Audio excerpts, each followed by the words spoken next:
Кәрим Тинчурин исемендәге Татар дәүләт драма һәм комедия театры халыкара балаларны яклау көне уңаеннан җәйге премьера «Былтыр маҗаралары» интерактив урам спектаклен тәкъдим итте. Авторы Илфак Хафизов, режиссеры Зөлфәт Закиров.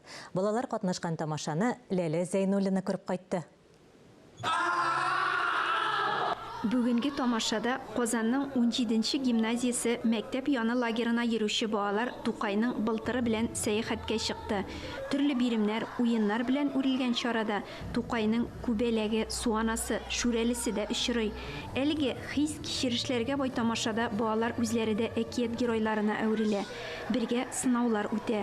Бу әлбәттә безнең беренче генә проект, Алла бирсә, тагын бүтән шагыйрьләрнең әкияти геройлары белән без тагын дәвам итәрбез. Балаларның җәйге ялларына багышланган лагерь чорларына, мәктәптәге лагерьларга, мәктәп янындагы лагерьларга һәм инде үзебезнең театрдагы килү мөмкинлекләре булса, безгә килеп уйнау мөмкинлеге булсын. Чөнки без үзебезнең сәхнәдә дә уйный алабыз, монда күрә торасы фойеда уйный алабыз, һәм инде гәрәк бер мәктәп чакыра икән, мәктәп ишек алдында да, урманда, кырдагы, болындагы лагерьларга да барып уйный алабыз. Бу спектакльнең бернинди шикләнү чарасы юк.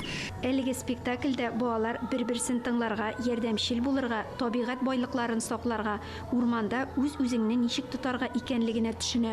Безнең тылсымлы урманыбыз сәхнәдә, анда инде утлар белән, төрле компьютер уеннары белән, чөнки без заднигыбызны, арттагы пландагыбызны проектор белән эшлибез.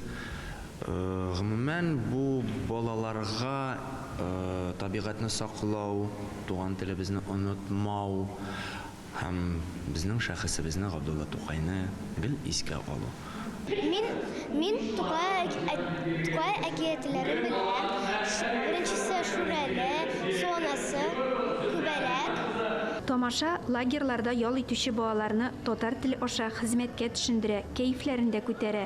Иң җитез һәм уңганнарга әлбәттә бүләкләр дә каралган. Спектакль нәкъ менә ачык һавада уйнар өчен эшләнгән. Ләлә Зәйнуллина, Ленар Хәбибуллин, Татарстан яңалыклары.